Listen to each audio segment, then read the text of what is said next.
ఎన్నోసార్లు అనారోగ్యాల బారిన పడి ఇంక అయిపోయిందిరా మన చరిత్ర అనుకున్న పరిస్థితుల్లోంచి నువ్వు చావకుండా నిన్ను రక్షించి ఈ మజిలీకి తీసుకొచ్చి నీ ఆత్మరక్షణ కోసం కూడా ప్రాణం పెట్టి ఆయన రక్తం చేత నిన్ను కడిగి పరిశుద్ధపరిచి ఇంతగా నీ మీద శ్రద్ధ నిలిపిన దేవుడు ఇక ముందు కాలంలో మర్చిపోతాడా? మర్చిపోడుగాక మర్చిపోడు.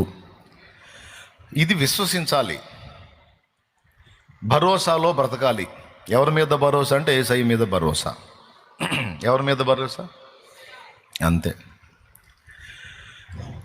ఎట్లా మీ గతి ఏంటి, మీ ఫ్యూచర్ ఏంటి, మీ భవిష్యత్తు ఏంటి, మీకెవరు అనే ప్రశ్న నీ మనసు నిన్ను అడిగినా, ఇతర మనుషులు నిన్ను అడిగినా నిండు ధైర్యంతో నువ్వు చెప్పాలి, నాకే నా తండ్రి ఉన్నాడు,